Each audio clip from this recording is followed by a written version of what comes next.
¿Qué tal, hermanos? Buenos días.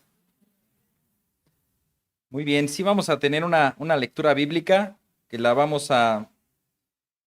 a meter en el pasaje, pero tenemos otras lecturas también durante el pasaje, así que acompáñenme a Deuteronomio 4:22. Deuteronomio 4:22 al 31. El pasaje es pues ya de nuestro texto en Hebreos, terminando Hebreos 12 del 25 al 29. Y pues la parte central es una característica que dice ahí el autor sobre Dios y sobre su santidad. Nos dice que Dios es fuego consumidor. Así que leemos este pasaje que va también de la mano con lo que se vio la semana pasada acerca del monte Sinaí y del monte Sión y la relación que tiene Dios con su pueblo. Vamos a leer entonces Deuteronomio 4, 22 al 31. Dice así. Está hablando Moisés, porque yo moriré en esta tierra, no cruzaré el Jordán, pero ustedes pasarán y tomarán posesión de esta buena tierra. Tengan cuidado, pues no sea que olviden el pacto que el Señor su Dios hizo con ustedes, y se hagan imagen tallada en forma de cualquier cosa que el Señor tu Dios te ha prohibido. Porque el Señor tu Dios es fuego consumidor, un Dios celoso. Cuando hayan engendrado hijos y nietos y hayan permanecido largo tiempo en la tierra, y se corrompan y hagan un ídolo en forma de cualquier cosa, y hagan lo que es malo ante los ojos del Señor su Dios para provocarlo a ira, hoy pongo por testigos contra ustedes al cielo y a la tierra, que pronto serán totalmente exterminados de la tierra, donde van a pasar el Jordán para poseerla. No vivirán por mucho tiempo en ella, sino que serán totalmente destruidos. El Señor los dispersará entre los pueblos, y quedarán pocos en número entre las naciones a donde el Señor los llevará. Allí ustedes servirán a dioses hechos por manos de hombres, de madera y de piedra, que no ven, ni oyen, ni comen, ni huelen. Pero desde allí buscarás al Señor tu Dios y lo hallarás si lo buscas con todo tu corazón y con toda tu alma. En los postreros días, cuando estés angustiado y todas estas cosas te sobrevengan, volverás al Señor tu Dios y escucharás su voz, pues el Señor tu Dios es Dios compasivo, no te abandonará ni te destruirá, ni olvidará el pacto que Él juró a tus padres. Oremos. Padre, gracias te damos, Señor, por permitirnos hoy estar aquí, por escuchar tus advertencias, tu amonestación y tu palabra, Señor.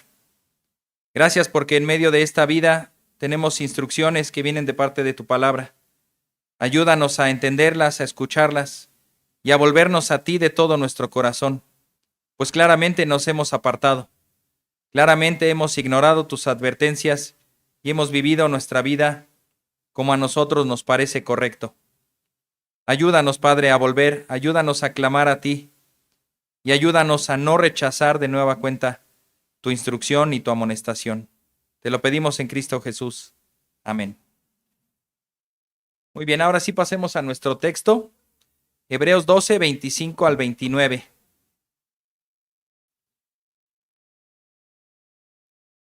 Dice así: tengan cuidado de no rechazar a aquel que habla, porque si aquellos no escaparon cuando rechazaron al que les amonestó sobre la tierra, mucho menos escaparemos nosotros si nos apartamos de aquel que nos amonesta desde el cielo.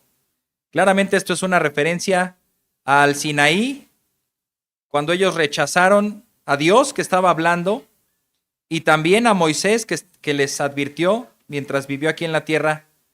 Y esto también es para nosotros, porque Dios está amonestando desde el cielo con su palabra. Si ellos no escaparon, cuánto menos o cuánto más, puede caber mejor esa expresión, escaparemos nosotros. Versículo 26. Su voz hizo temblar entonces la tierra, pero ahora Él ha prometido diciendo: aún una vez más, yo haré temblar no solo a la tierra, sino también el cielo. Y esta expresión, aún una vez más, indica la remoción de las cosas movibles, como las cosas creadas, a fin de que permanezcan las cosas que son inconmovibles. Por lo cual, puesto que recibimos un reino que es inconmovible, demostremos gratitud mediante la cual ofrezcamos a Dios un servicio aceptable con temor y reverencia. Porque nuestro Dios es fuego consumidor. Como introducción a este pasaje me quise centrar para introducir en si escuchamos o no las instrucciones.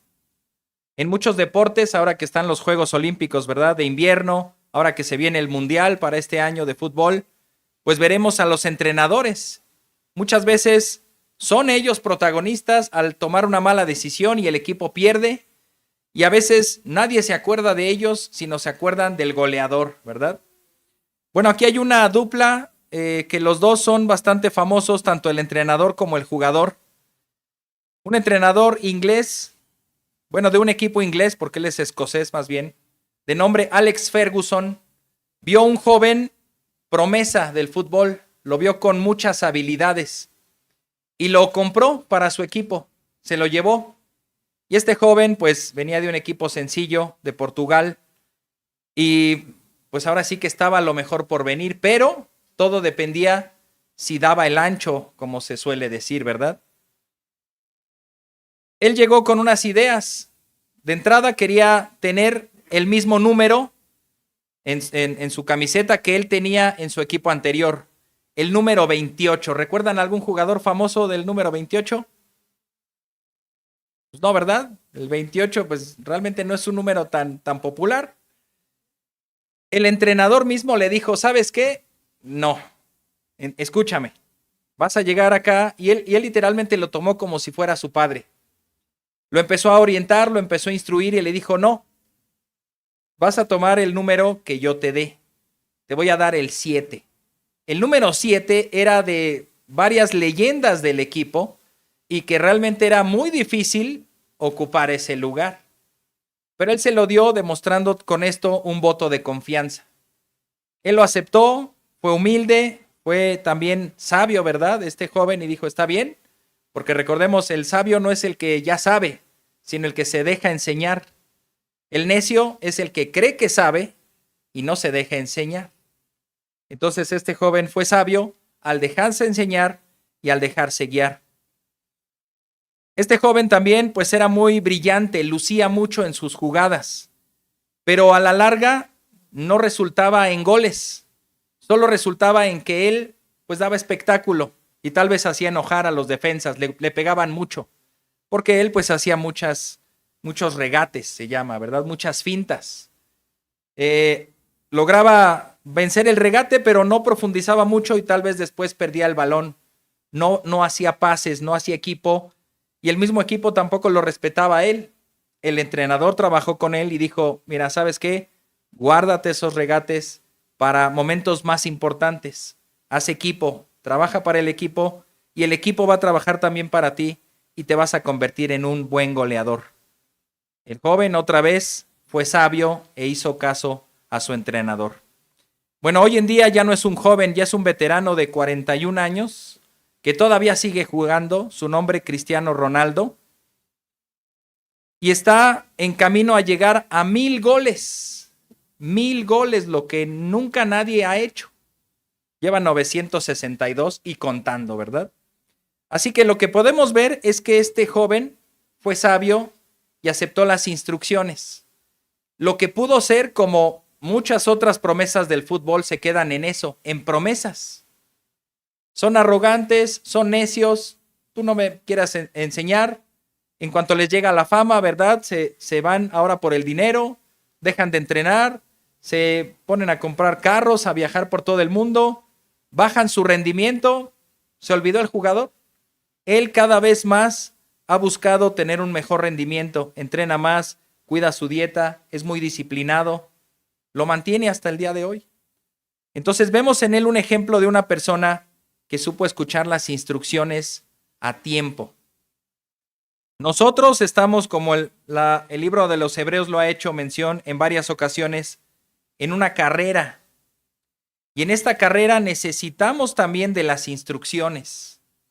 Ahora estas instrucciones al pueblo de Israel le venían, sí, de un entrenador terrenal, como lo fue Moisés, ¿verdad?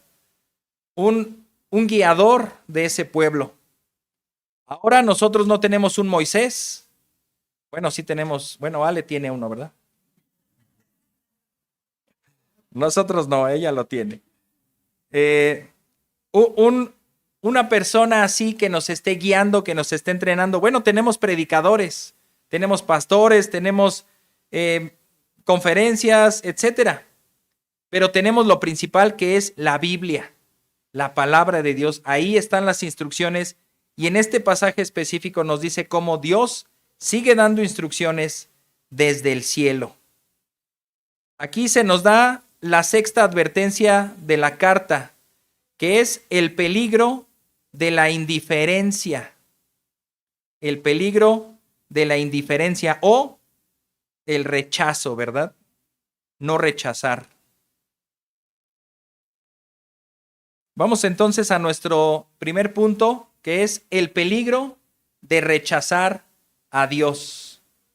Ahí en los versículos 25 al 27 nos va a hacer mención de lo que sucede, el peligro de rechazar a Dios. Dice así: tengan cuidado de no rechazar a aquel que habla. ¿Notaron que aquel está con A mayúscula?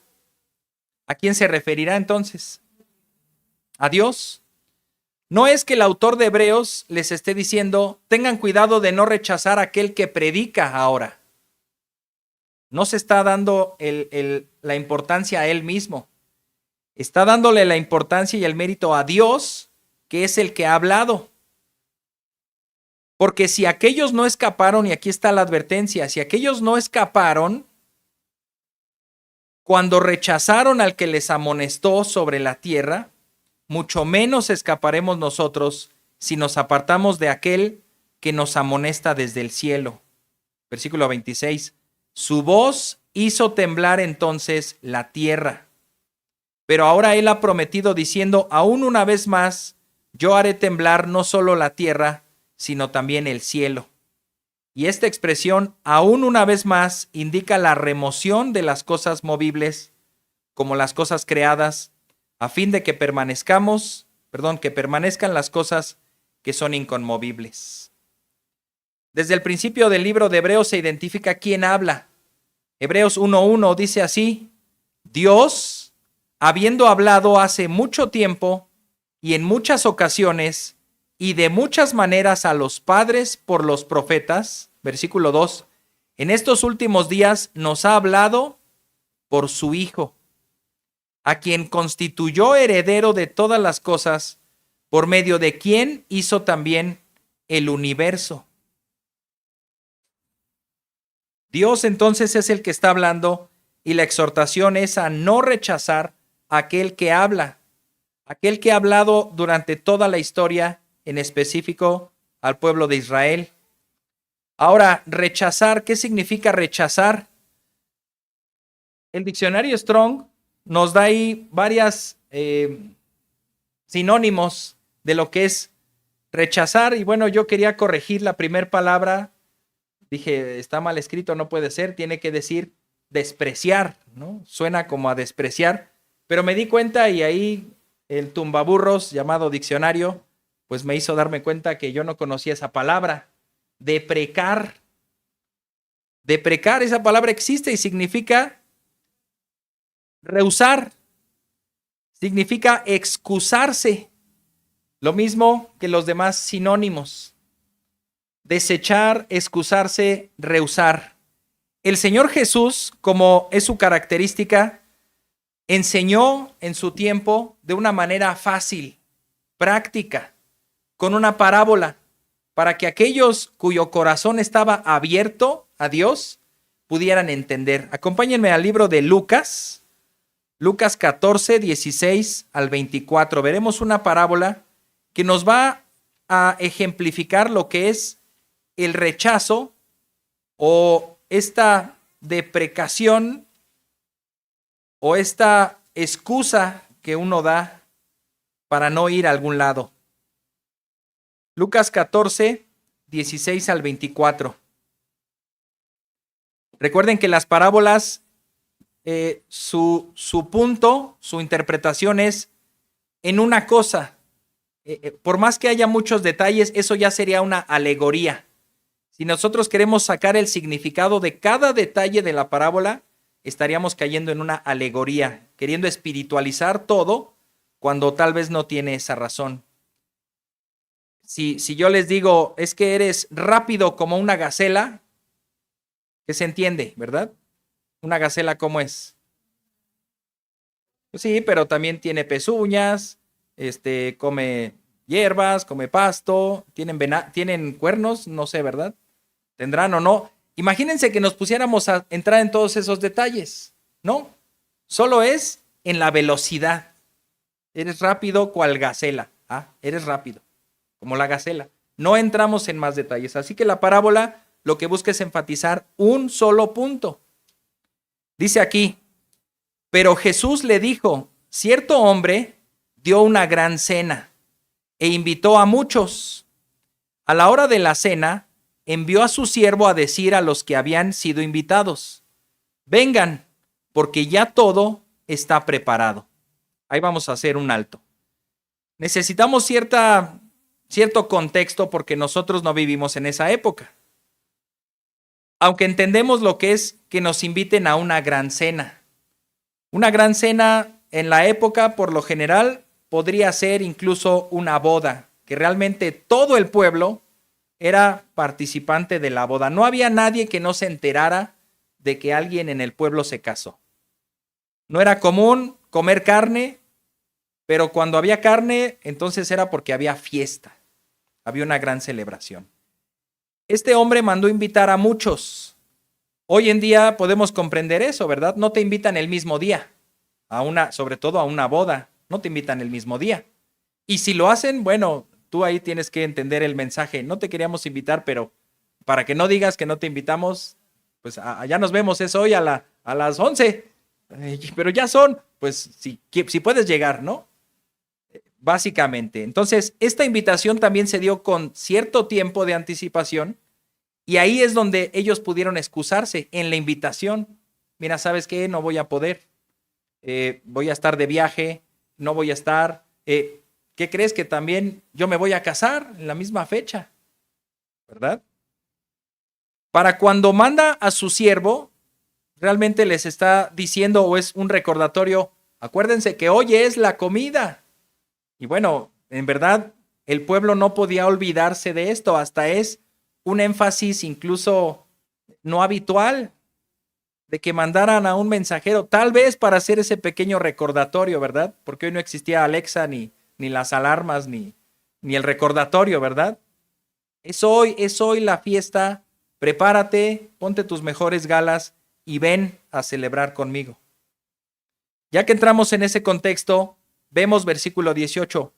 Pero todos comenzaron a excusarse. ¿Cuándo? ¿En la invitación o en el día de la gran cena? El día de la gran cena. ¿Te imaginas preparar una gran cena para los más distinguidos invitados y que ese mismo día te cancelen? Bueno, no hay mucho que imaginar, a lo mejor nos ha pasado, ¿verdad? Quizá con un cumpleaños pequeño de un niño, quizá con algún festejo especial, ¿verdad?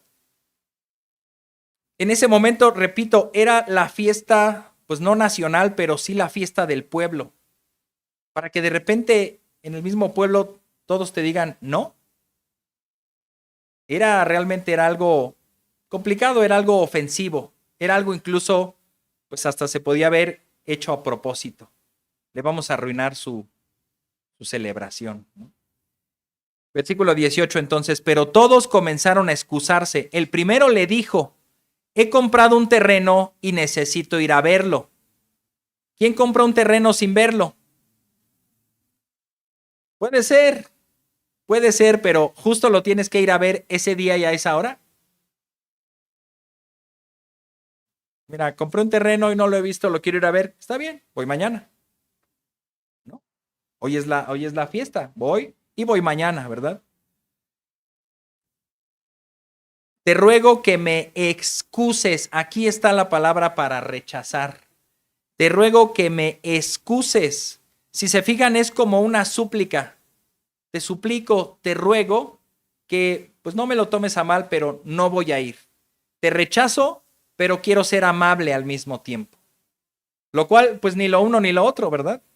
Por más amable que digas algo así, realmente no es algo amable. Versículo 19. Otro dijo, he comprado 5 yuntas de bueyes y voy a probarlos.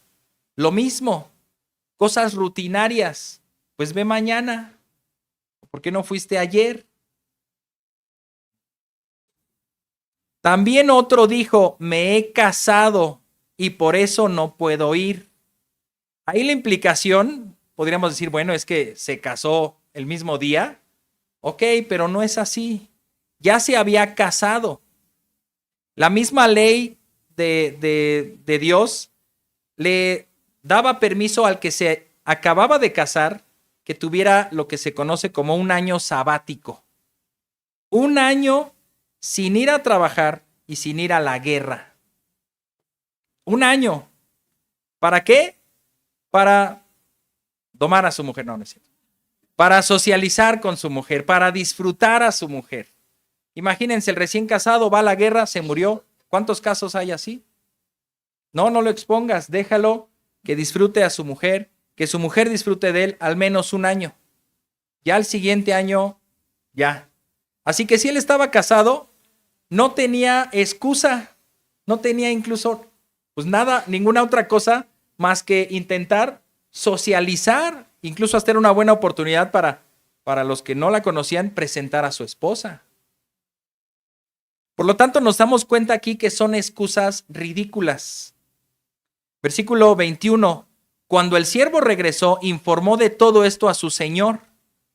Entonces, enojado el dueño de la casa, ahora entendemos el enojo del dueño de la casa, dijo a su siervo, sale enseguida por las calles y callejones de la ciudad y trae acá a los pobres, los mancos, los ciegos y los cojos.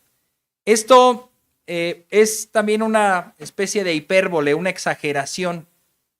Jesús está diciéndole porque está hablando a los fariseos, de hecho algunos creen que estaba en casa de un fariseo cuando da esta parábola, y básicamente les está diciendo lo que ustedes jamás aceptarían en una celebración suya, a quienes ustedes jamás invitarían, a ellos voy a invitar.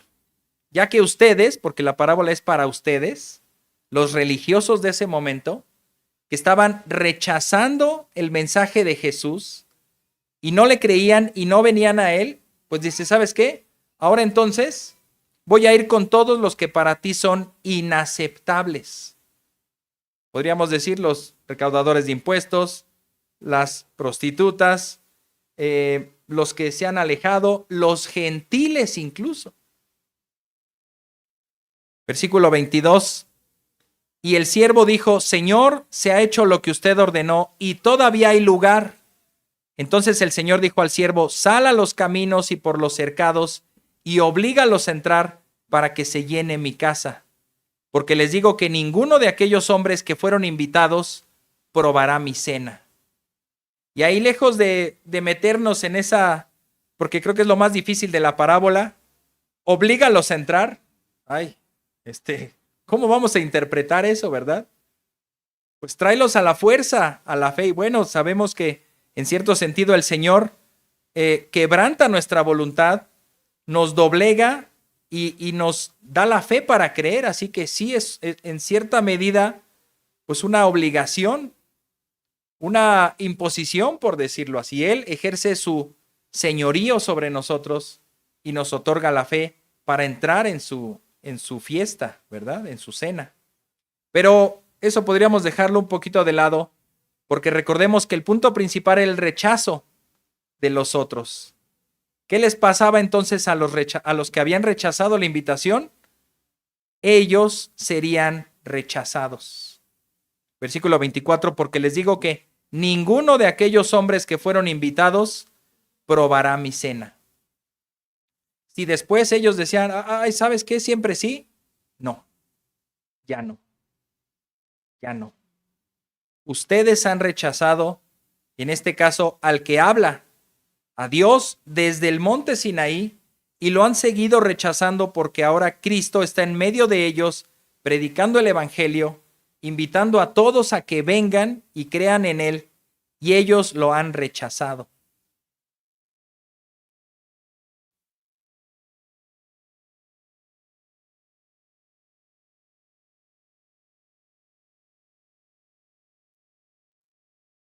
Acompáñenme a Hebreos 12:19.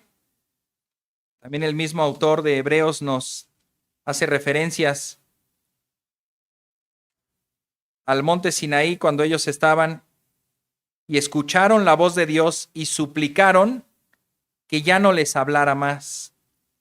Hebreos 12:19. Solo la última frase. Hebreos 12:19 dice en la última frase: los que oyeron rogaron que no se les hablara más. Están básicamente excusándose. Señor, discúlpame que es que ya no te quiero oír. ¿Se dan cuenta? Por más amable que se diga, por más que usemos las mejores palabras, las más dulces y suaves, es un rechazo a Dios, quien es el que habla. Otro texto más relacionado aquí, Deuteronomio 5:25. Los mismos israelitas en ese monte humeante, ya dijimos, ¿verdad? Con terremoto, con tormenta, con nube, con sonido de trompeta. Ellos dicen, ahora pues, ¿por qué hemos de morir? Pues este gran fuego nos consumirá. Algo a resaltar de ahí es que al menos ellos sabían que Dios era fuego consumidor. Lo sabían. Y en lugar de escuchar su voz y obedecerlo, mejor lo rechazaron. Porque este gran fuego nos consumirá si seguimos oyendo la voz del Señor nuestro Dios. Entonces moriremos.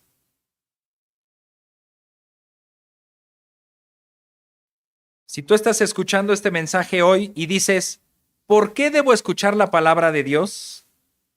¿Por qué perder mi vida para seguir a Cristo? Te animamos a que tengas cuidado de no rechazar esa invitación, no rechazar ese llamado. Porque, como veremos a continuación, inciso A, no hay escapatoria. No hay escapatoria. Dice el versículo 25 de Hebreos 12. Tengan cuidado de no rechazar a aquel que habla, porque si aquellos no escaparon cuando rechazaron al que les amonestó sobre la tierra, mucho menos escaparemos nosotros si nos apartamos de aquel que nos amonesta desde el cielo. Esto es, los que estuvieron ahí con Moisés y rechazaron y dudaron, incluso lo veremos ahora en la lectura bíblica, en el libro de Números, ahí se ve cuando ellos dudan y dicen, no podemos avanzar por las ciudades que están ahí, porque hay gigantes, porque hay murallas, no podemos ir, nuestros niños van a ser tomados por prisioneros y nosotros vamos a morir. Y entonces Dios, en esa incredulidad, les dice, ¿sabes qué? Por no confiar en mí, ustedes no entrarán. Ninguno de ustedes entrará. Y sus hijos, a los que creían frágiles, débiles, que iban a servir de botín de guerra, ellos entrarán y ellos conquistarán esa tierra a la cual ustedes están rechazando entrar.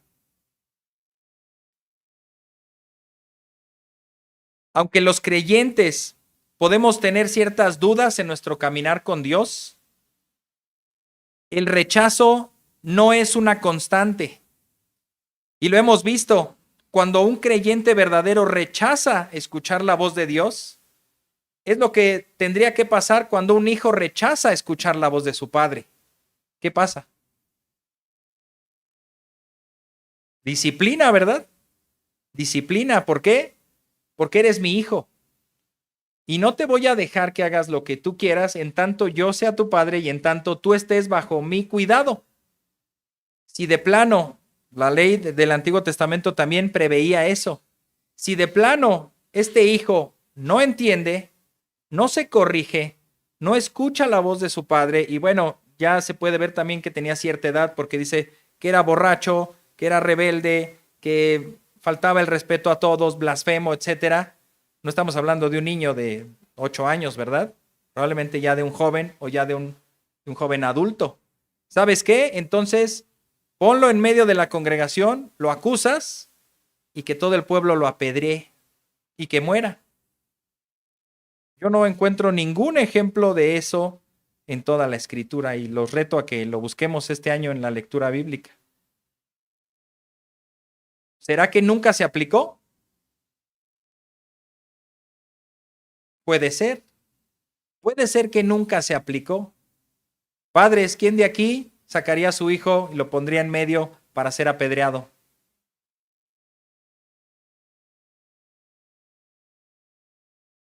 Pues estamos llamados a hacerlo. Estamos llamados a hacerlo. Cuando, ¿sí?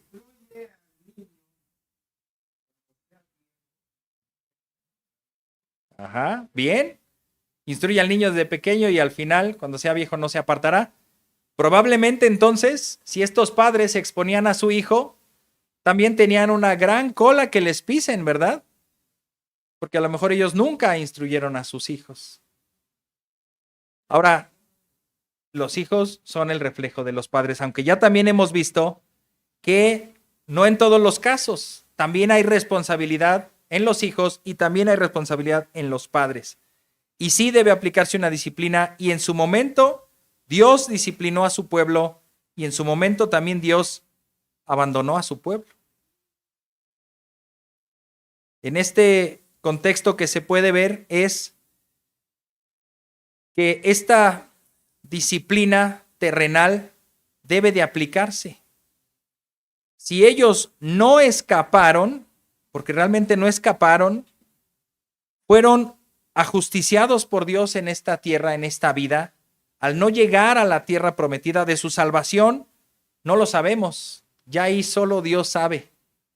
Pero es un buen ejemplo que nos deja el Señor de que a pesar de pertenecer a una comunidad, a pesar de caminar hacia un mismo lugar, a pesar de haber recibido las bendiciones como el maná todos los días, el agua saliendo de la roca, etcétera, todas las bendiciones que dio Dios y el cuidado que dio Dios en esa peregrinación, no necesariamente había salvación. Podemos pertenecer a una comunidad, a una iglesia, podemos ser parte de todos los beneficios que una iglesia provee, como orar por ti, como ayudarnos entre nosotros, amarnos entre nosotros, ser una familia. Podemos gozar de todo eso, pero al final de cuentas, solo Dios sabe quién será salvo. Aquí se menciona la frase apartarse. Decíamos entonces que aunque los cristianos genuinos pueden tener dudas, ese alejamiento de Dios se corrige con la disciplina de Dios y entonces uno regresa. Si esa disciplina no se ejerce, significa entonces que esa persona no es hijo de Dios y entonces se apartará gradualmente hasta que simplemente se pierda. O más bien porque ya estaba perdido, porque nunca vino a Cristo. Aquí entonces se habla de aquellos que volvieron atrás, aquellos como en la parábola del sembrador que no dieron fruto. Cuando vino la persecución o los afanes, las riquezas de este mundo ahogaron esa plantita y ya no siguió su curso y ya no dio frutos. Volvieron atrás porque pensaron que era demasiado costoso seguir a Cristo. ¿Tú piensas que es demasiado costoso seguir a Cristo? Qué bueno que sí lo pienses, porque es real. Es tan costoso que te costará todo. Pero ¿sabes qué? Dejarlo también te costará todo. Siguiéndolo te costará todo lo terrenal, todo lo que tú eres, todo el pecado, todos los deseos de la carne, te costará todo. Dejarlo, abandonarlo, te costará entonces todo lo eterno, lo espiritual, la vida eterna.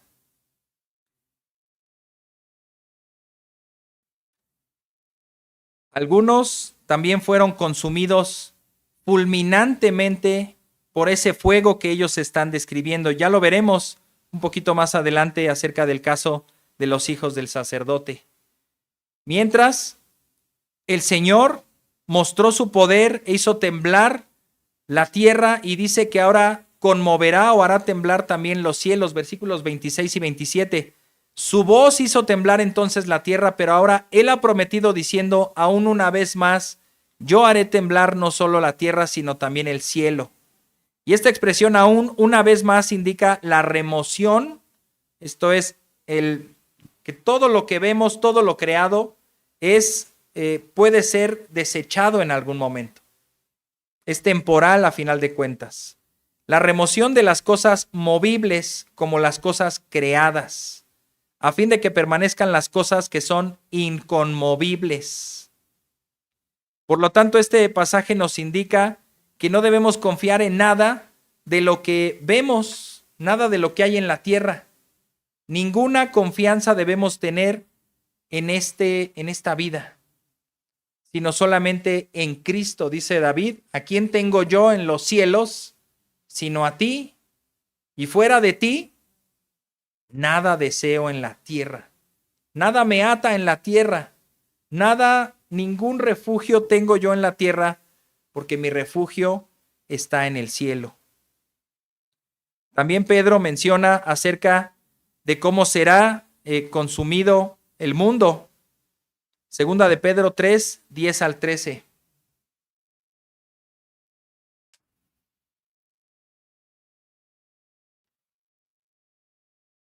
Dice así: pero el día del Señor vendrá como ladrón, en el cual los cielos pasarán con gran estruendo, y los elementos serán destruidos con fuego intenso, y la tierra y las obras que hay en ella serán quemadas. Puesto que todas estas cosas han de ser destruidas de esta manera, ¿qué clase de personas no deben ser ustedes en santa conducta y piedad, esperando y apresurando la venida del día de Dios, en el cual los cielos serán destruidos por fuego, y los elementos se fundirán con intenso calor? Pero según su promesa, nosotros esperamos nuevos cielos y nueva tierra en los cuales mora la justicia. El Señor nos invita a no rechazarlo. Y es un consejo, pues, que tendremos que darnos entre nosotros siempre. Es un consejo para los no cristianos y para los cristianos también. No rechacemos a Dios. Él nos está haciendo una invitación en su gracia a perdonar nuestros pecados. ¿Y qué le vas a decir? Es que ahorita no puedo, mi trabajo. Es que ahorita no puedo porque mira cómo está el mundo, la economía. Es que no puedo, ya se viene el calor. Pretextos tan ridículos. Isaías 1:18 nos realza esa invitación. Fíjate cómo invita el Señor a su pueblo. Vengan ahora y razonemos. Dice el Señor, aunque sus pecados sean como la grana, como la nieve serán emblanquecidos. Aunque sean rojos como el carmesí, como blanca lana quedarán. El Señor te está invitando a que traigas todos tus pecados delante de Él y seas perdonado y limpiado por Él. ¿Qué pretexto hay? Es que tengo demasiados pecados. Porque eso lo he escuchado bastante. Es que tengo demasiados pecados. Bueno, entonces límpialos y luego vienes, ¿o cómo? Y además, ¿cómo los vas a limpiar si no es en la sangre de Cristo? Estarás buscando fuego extraño. Querer limpiar tus pecados con otra cosa que no sea la sangre de Cristo que Él ha provisto. Y después querer acercarte a Dios. Así lo podemos ver cuando invitamos a personas a que vengan a la iglesia. Muchas veces nos dicen, no, es que yo no encajo en ese lugar. Es que, ¿qué van a decir cuando entre ahí? Pues, ¿qué van a decir de qué? Pues un pecador más entrando a esta congregación, ¿verdad? Aparte de los que ya estamos aquí. ¿Necesita el perdón de Dios? Sí, igual que todos los demás. ¿Necesita a Cristo? Sí, igual que todos los demás. Esta invitación, hermanos, es seria, por lo tanto no debemos tomarla a la ligera y mucho menos rechazarla. Hebreos 10, 28 al 29 dice así, la advertencia sobre el que rechaza el sacrificio de Cristo. Hebreos 10, 28 y 29 dice, cualquiera que viola la ley de Moisés muere sin misericordia por el testimonio de 2 o 3 testigos. ¿Cuánto mayor castigo piensan ustedes que merecerá el que ha pisoteado bajo sus pies al Hijo de Dios y ha tenido por inmunda la sangre del pacto por la cual fue santificado y ha ultrajado al Espíritu de gracia? Un pecado ceremonial, lo estamos leyendo ahora en Levítico, ¿verdad? Un pecado ceremonial o un pecado moral implicaba la muerte. La muerte. ¿Cuánto más aquel que pisotea, que desprecia, que rechaza el sacrificio de Cristo? Es para reflexionar. Punto número 2 de nuestro bosquejo. Por lo tanto, si no rechazamos, pues ahora sirvámosle. Si no hemos rechazado esa invitación, si somos parte de su pueblo, ahora debemos ofrecer un servicio aceptable a Dios. Versículos 28 y 29. Por lo cual, puesto que recibimos un reino que es inconmovible, demostremos gratitud, mediante la cual ofrezcamos a Dios un servicio aceptable con temor y reverencia. ¿Por qué? Porque nuestro Dios es fuego consumidor. Si ya hemos sido reconciliados con el Señor y ya hemos recibido este reino que no podrá ser, del cual no podremos ser despojados, ahora mostremos gratitud. También vivamos con temor para ofrecer un servicio aceptable. Levítico 19:5 dice así: cuando ofrezcan sacrificio de ofrendas de paz al Señor, ofrézcanlo de tal manera que sean aceptos.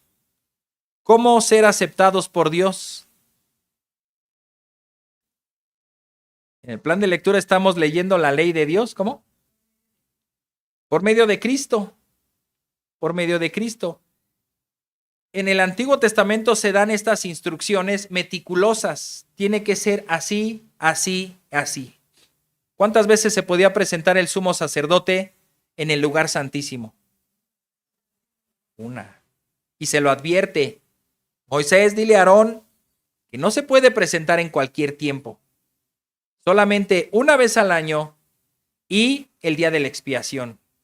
Tiene que entrar con un novillo, derramando su sangre para purificarse él mismo, después lavarse, cambiarse sus vestiduras, volver a ofrecer otros, los machos cabríos, uno para derramar su sangre y cubrir el pecado y otro para ser enviado lejos y que se lleven los pecados fuera del pueblo y allá sea destruido. Vemos lo meticuloso que es la ley. Ahora podemos decir, bueno, ahora, ¿qué requisitos pones? No quieras ser legalista, hermano. Ahora hay un solo requisito que es muy importante y eso realmente también discutimos bastante cuando predicamos el evangelio, porque la gente cree que puede llegar a Dios de muchas maneras, ¿verdad? Yo creo en Dios, ¿sí? ¿En cuál? Dios. ¿En quién? ¿Cuál es su nombre? Pues Dios. ¿Qué opina acerca de Jesús? Ya vas a hablar de religión, eres un intolerante, ¿a poco solamente Cristo y los musulmanes y los católicos? Bueno, también creen en Cristo, ¿no? Y todos los demás, ¿qué vamos a hacer con todos los demás? Solo los que creen en Cristo y a la manera como me estás diciendo que Él es el único camino, la única verdad, la única vida, que solo aquel que confía en Él va a ser salvo. ¿Sí? ¿Son muchos requisitos? No, pero sí son específicos. Cristo. No puedes sacar a Cristo de la ecuación. Y muchos lo hacen.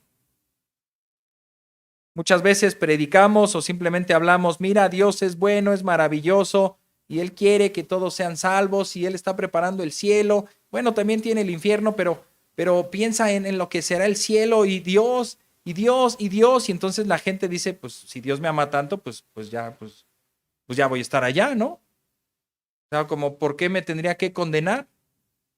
Cristo. Y cuando empiezas a dar las enseñanzas de Cristo, te das cuenta que Cristo confrontó a la élite religiosa de su época. Lo veíamos en la semana en un estudio bíblico, ¿verdad? Acerca de la vida de John Wesley, ¿verdad? Desde niño piadoso, conocedor de las Escrituras, formó junto con su hermano y otros estudiantes de Oxford lo que se llamó el Club Santo, donde dedicaban su tiempo para 3 labores importantes: 8 horas para trabajar, 8 horas para dormir y 8 horas para meditar en la palabra, predicar el evangelio y hacer todo el bien que pudieran a todo aquel que pudieran. Estudiando las Escrituras, buscando llevar una vida piadosa, orando desde muy temprano, etcétera, etcétera, etcétera. Pues aún a él le predicaron el evangelio y le dijeron, pues básicamente deja ya tu legalismo y confía en Cristo. Y él mismo lo dijo, pues me esfuerzo todo lo que puedo para alcanzar la salvación. Y ahí está el problema. Sí hay que esforzarnos, pero no para alcanzar la salvación. La salvación es un regalo que se recibe, que no se rechaza. Se recibe y se asume que es un compromiso. Y a partir de ahí, entonces, esfuérzate todo lo que puedas. A partir de ahí sí. Pero una vez que has recibido ese regalo. Veamos el ejemplo de los hijos de Aarón. Levítico 10, 1 al 3. Porque aquí se ve el fuego. Veremos 2 ejemplos de lo que es el fuego de Dios frente a personas. En este caso, en sentido negativo, con Nadab y Abiú, dice Levítico 10, 1 al 3. Pero Nadab y Abiú, hijos de Aarón, tomaron sus respectivos incensarios y después de poner fuego en ellos y echar incienso sobre él, ofrecieron delante del Señor fuego extraño que él no les había ordenado. Ya hemos dicho en algunas otras ocasiones a qué se puede referir porque no tenemos la certeza de qué es lo que pasó aquí. Algunos han llegado a señalar que Dios sí les dio ciertas instrucciones de manera audible y no quedaron escritas, como por ejemplo lo que se piensa que es más posible, que ellos encendieron ese incensario con un fuego hecho por ellos mismos.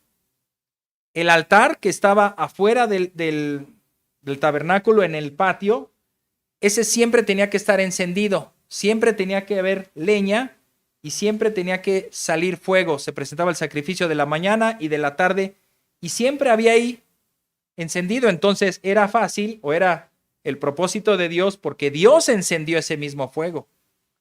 Está ese fuego encendido, entonces toma algo de ahí, un tizoncito, un carboncito y lo pones en tu incensario y se prende y vienes y lo ofreces. Uno podría decir, pero ¿cómo los condenas si no les dio esa instrucción? Algunos creen que se las dio de manera pues más audible o coloquial. Otros deducen, bueno, es que se sobreentiende. Dios puso el fuego, ese siempre tenía que estar prendido. Él, tú viste cómo lo prendió él, pues toma fuego de ahí. Es el fuego de Dios, tómalo de ahí. Pero bueno, algunos que somos más lentos y más torpes, pues tal vez no nos hubiera caído el 20, ¿verdad? Otros creen que ellos hicieron una composición diferente del incienso.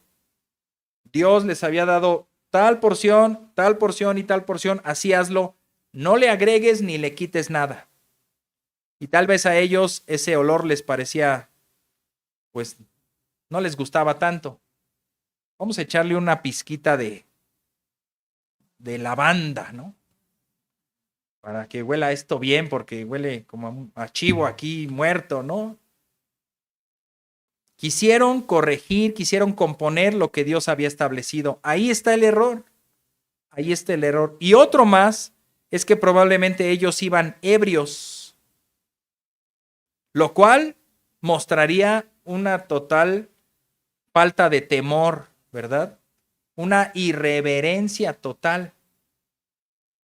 En los versículos que siguen, del 9 en adelante, se menciona: tú, el sacerdote Aarón, y tus hijos jamás deberán beber vino, no sea que les haga confundirse, ¿verdad? Y ustedes están ahí para ministrar y para distinguir lo bueno y lo malo, así que ustedes y el vino no son buena combinación.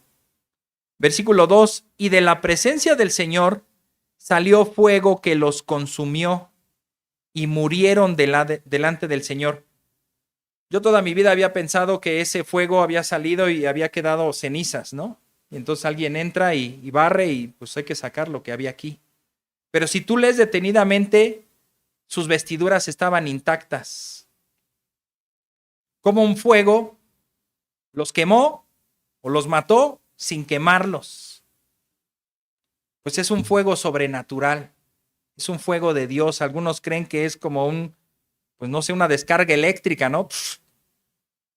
Así, un rayo que los quemó internamente, los mató, pero sus cuerpos quedaron ahí. No quiero profundizar más en esto ni espiritualizar qué significa nada de eso. Simplemente que este fuego era el fuego de Dios claramente. ¿Por qué? Porque también algunos podrían decir, a mí se me hace que agarraron de otro fuego y de repente causaron un incendio, fue un accidente y ellos solitos se quemaron. No vengas a decir que fue Dios el que no aceptó el sacrificio. Fue un accidente como le pudo pasar a cualquiera. Fue fuego de Dios quien los consumió, quien los mató instantáneamente.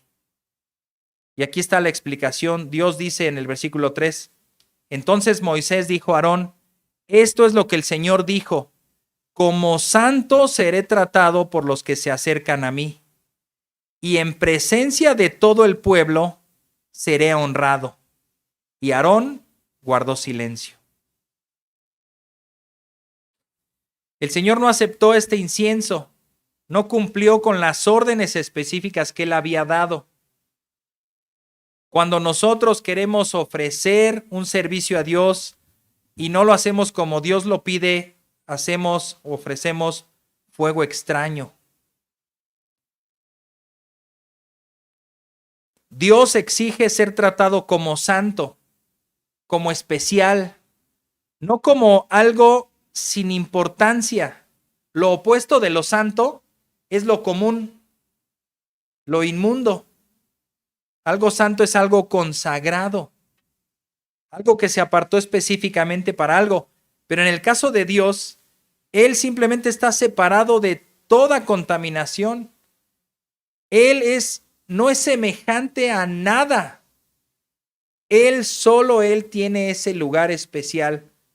Ahí, el Altísimo, el Dios Santo. A veces pensamos que los ángeles, más o menos, bueno, han de ser como Dios. No. Bueno, los arcángeles, los querubines, los serafines, algo tiene que ser como Dios. Nada hay semejante al Señor. Nada. Él es único y eso lo distingue. Él es santo. Por lo tanto, no lo podemos tratar como cualquier cosa. No podemos servirle a Él como servimos a cualquier otro. Servir a Dios no es algo ligero. Conlleva una tremenda responsabilidad. Es responder al voto de confianza que Dios le ha dado a estos ministros. Yo te llamé y te ungí y te puse para que me sirvieras. ¿Me vas a servir? Sí, yo creo que sí. A ver si puedo. A ver si tengo tiempo. Si no se atraviesa otra cosa, sí, ahí estoy. Anótame, pero no es. Yo creo que sí. ¿Te das cuenta? ¿Cuántos servimos a Dios así? ¿Servimos a Dios así? Es para hacer un examen nuestro también. Hay que servirlo como, inciso A, por gratitud, porque Él nos ha rescatado de nuestra manera pasada de vivir. Él nos ha liberado de la esclavitud, por lo tanto estamos agradecidos. Hay un himno que aparece en nuestro himnario, y bueno, ya lo vi demasiado tarde, si no, tal vez lo hubiéramos incluido en los himnos de hoy. Es el himno 498. Se llama Yo te sirvo, y dice: yo te sirvo porque te amo. Tú me has dado salvación. Ese es el lema de nuestra vida y nuestro servicio a Dios. Yo te sirvo porque me obligan. Yo te sirvo porque me pagan. Yo te sirvo porque... ¿qué? Ya hay rayita, pónganle ustedes. O yo te sirvo porque te amo. Tú me has dado salvación. No era nada y me buscaste y me diste tu perdón. Repito el himno 498. Vidas hechas pedazos, corazones tristes, quebrantados, en ti encuentran vida por tu muerte en la cruz. Yo te sirvo porque me amaste, pues te diste, oh Dios, por mí. Tú bajaste a este mundo y sufriste aquí por mí. ¿Servimos a Dios por gratitud, por amor? Reflexionemos y sirvamos a Dios por gratitud, por amor, por salvación. No sé si esto sea que aparezca en la novela original de El Conde de Montecristo, pero al menos yo lo vi en la película, donde en una ocasión donde está en un barco el protagonista, no recuerdo ahorita su nombre, bueno, el conde, ¿verdad? ¿Cómo? Edmundo Dantes, donde está ahí en el barco y pues está básicamente pues buscando que lo rescaten, escapó de la prisión, no tiene nada, y le dicen, bueno, ¿quieres tu lugar en el barco? Pues tienes que pelear con ese, ¿verdad? Que también pues no la debe y lo íbamos a matar, pero a ver, uno de los dos se va a quedar en el barco, y pelean. El otro es experto en cuchillos, y este no tiene nada, ¿no? O le dan uno por ahí, y empiezan a pelear, y él, Edmundo, le gana. Y todos estaban esperando pues que lo matara, y él dice, les tengo un trato. Se lo voy a perdonar la vida, pero acéptenos a los dos en el barco. Como él perdona la vida de su, bueno, después se convierte en su escudero, ¿verdad? En su fiel servidor, y lo acompaña por siempre, por gratitud a que él salvó su vida. Su vida estaba condenada. Su vida estaba por ser tomada. Y cuando le dieron la oportunidad al otro de matarlo, él no lo hizo, lo perdonó, y entonces eso los ligó para siempre.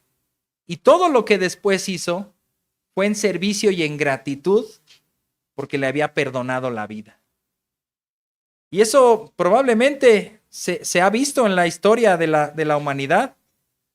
Probablemente sí ha habido historias así, de que como me perdonó la vida, ahora yo le debo la vida y tengo que pues servirlo hasta que tenga la oportunidad de salvarle yo también la vida, y entonces quedaremos a mano, ¿verdad?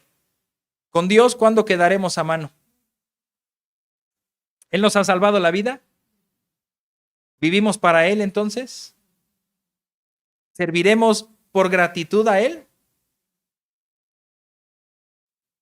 Y bueno, por si eso no nos motivó, pues está el inciso B. Por temor, o por gratitud, o por temor, pero hay que servir a Dios porque Él es fuego consumidor. Mientras los hijos de Aarón se acercaron sin reverencia, sin temor, como sea, nosotros debemos acercarnos a Dios con temor, tratándolo como santo. pues Él es el Señor de señores.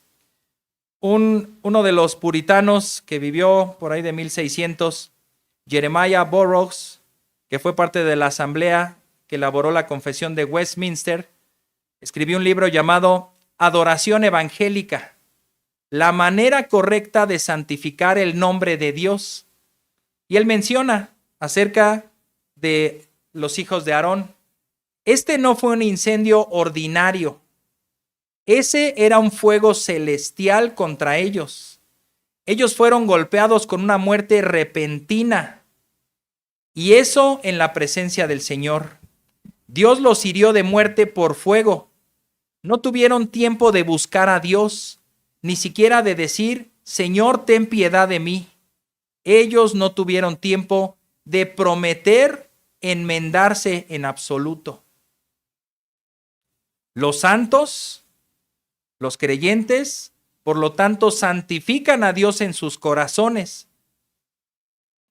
Cuando temen a Dios como un Dios santo, cuando lo reverencian y lo aman como a un Dios santo, y así lo santifican en sus vidas, cuando sus vidas presentan la gloria de la santidad de Dios, entonces Dios es santificado. Fin de la cita. Veremos la segunda experiencia con el fuego de Dios. Isaías 6:5. ¿Recuerdan este pasaje? Isaías tiene una visión. Él ve al Señor. Él, pues, místicamente está ahí en el cielo y está el trono de Dios y lo describe. Describe que también hay unos seres proclamando santo, santo, santo. Las puertas y todo el lugar ahí se estremece cuando ellos declaran la santidad de Dios. Y él ahí, ¿verdad? Como los comerciales estos de jabón que para la ropa blanca, ¿no? Que pues el blanco más blanco, ¿no? Ya estoy haciendo un comercial. Pero pones una camiseta blanca y le pones una manchita. Bueno, los comerciales exageran y la llenan, ¿no? Pero basta una mancha para que ese blanco ya no sea aceptable. Pues imagínate esto, el cielo mismo, Dios ahí, los seres celestiales, que incluso ellos cubren sus rostros para no ver a Dios, y pones a Isaías ahí. ¿Cómo? O ponemos a cualquiera de nosotros ahí. Contaminamos la escena. La sopa en la mosca, ¿no? Perdón, la mosca en la sopa. La mosca en las... Bueno, es que esta tenía muchas moscas. Era sopa de moscas. La mosca en la sopa, ¿no? Lo arruina. Así, la mancha negra en la blancura perfecta. ¿Cómo se sintió Isaías? ¿Cómo te sentirías tú delante de Dios? Versículo 5. Entonces dije, ay de mí, porque perdido estoy. La versión Reina Valera dice, porque estoy muerto. Ay de mí, esa es una condenación propia. Pobre de mí, o sea, estás perdido, no hay manera de que salgas bien librado de esto. Tú eres el que está contaminando este escenario y ahorita van a hacer algo para sacarte de ahí. Él conocía la historia de los sacerdotes. Quizá estaba esperando que el fuego saliera, lo consumiera y le dijera, ¿tú qué haces aquí? ¿Cómo te presentaste aquí? ¿Quién te dejó entrar? Perdido estoy, pues soy hombre de labios inmundos. Y en medio de un pueblo de labios inmundos habito, porque mis ojos han visto al Rey, el Señor de los ejércitos. Lo que está sintiendo Isaías ahí es su profunda culpa y pecado ante un Dios santo. Cuando vamos a las Escrituras, hermano, ¿qué sientes? ¿Te sientes tranquilo diciendo, pues ahí la llevo? Ahí la llevo, ¿verdad? Mandamiento cumplido. No he puesto un ídolo en los últimos 6 meses. No he sacrificado a mis hijos, a los ídolos. No he quemado incienso en otro altar. ¿No? Palomita. ¿Te sientes bien? O te sientes como Isaías, ay de mí porque no lo estoy amando con todo el corazón. Ay de mí porque no lo sirvo con toda mi gratitud, ni le presto un servicio aceptable. Ay de mí porque no soy santo como Él es santo. Isaías está confesando y viendo su propia culpa y su pecado. Él sabe que no se puede esconder ante la santidad de Dios. Todo lo que ve, todo lo que escucha y todo lo que hay a su alrededor es santo. Y Él no lo es. Ahora, pues Dios tiene maneras de arreglar las cosas, ¿verdad? ¿Te arreglamos, Isaías? ¿Cómo, Señor? ¿Con fuego? No, no, fuego, no. Sí, fuego, espera. Dice la Escritura en el versículo 7 que, bueno, en el 6, que uno de los serafines tomó un carbón del altar ahí de Dios encendido y entonces tocó sus labios. ¿Y qué pasó?